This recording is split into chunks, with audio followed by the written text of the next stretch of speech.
Wake Up Tucson with Joe Higgins and Christy Simone on 1030 KVOI, The Voice.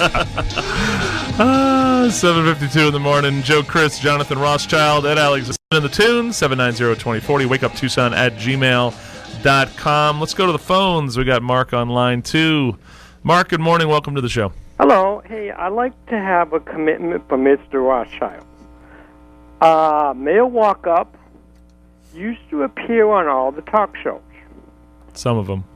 No, well, he used to. He used to appear on Scott. No, this is years ago when he first got elected. He used to appear.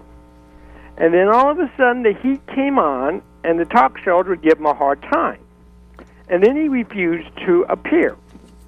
And I want a commitment from him right now, if he's elected mayor, that he will appear on your show, John C. Scott's show, Amy's show, let's see, the guys over on KNST and the other talk shows. So access. On a quarterly basis if he's elected mayor. All right, Jonathan, that's access and communication back to the voters and to the staff. We have a lot of people from Tucson that work at Tucson listen to the show to find out how things are going over there. No, I got it. So, well, communications.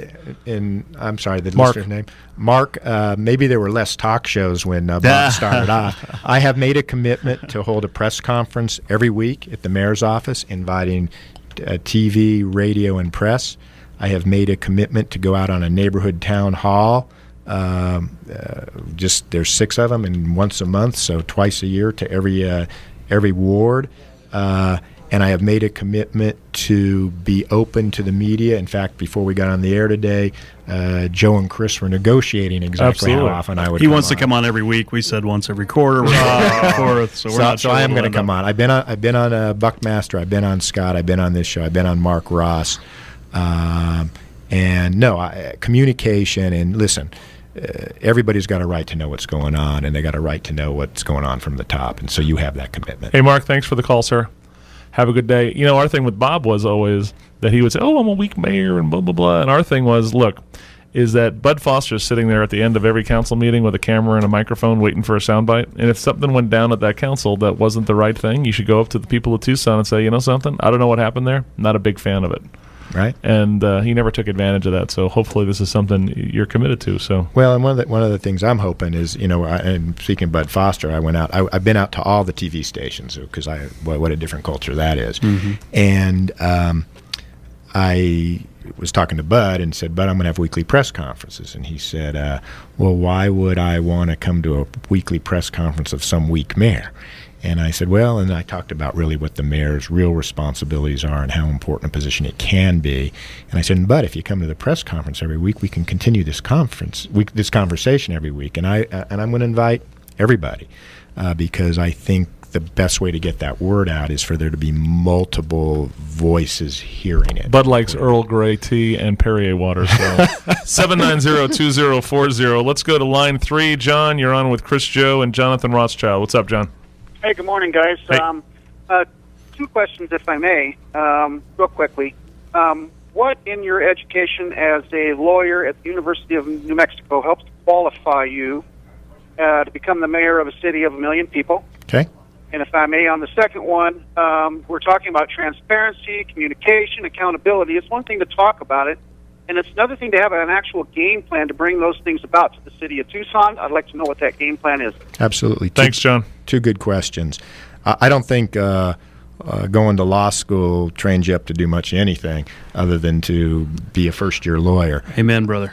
My training for this job has come from living in this community my whole life, from being a business lawyer here for hundreds of small businesses, getting them started, finding them their financing, helping them through their personnel problems, helping them through their difficult problems for 30 years.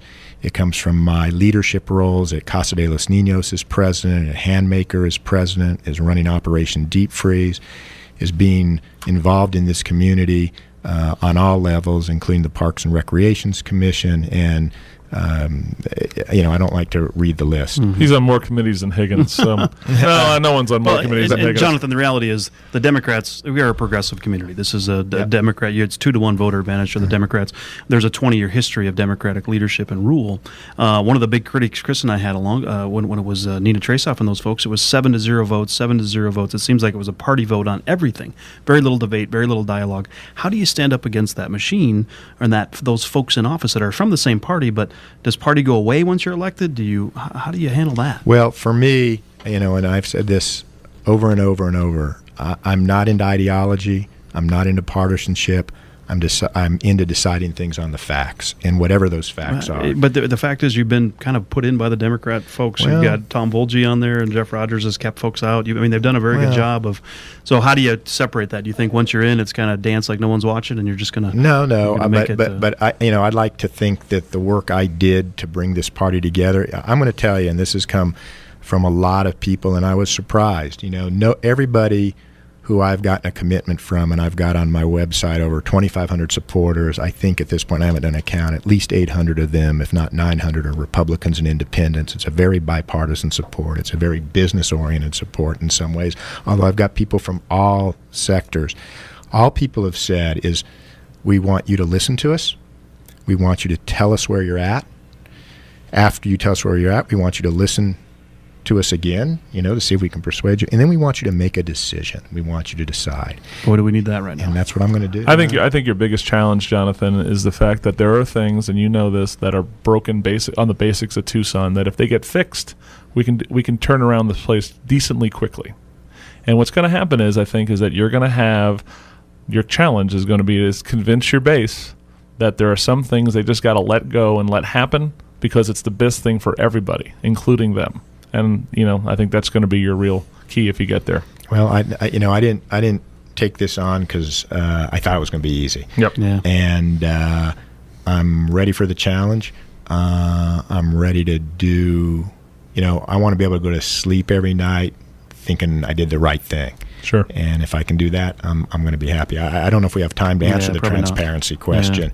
Yeah. But if you do go, again, the caller's name I forgot. I'm sorry. Mark. Mark. Mm-hmm. If you do go to our website, jonathanformayor.com, we have a 180-day plan on there. It talks about open and government initiative, which really talks about all the different ways that 20 seconds.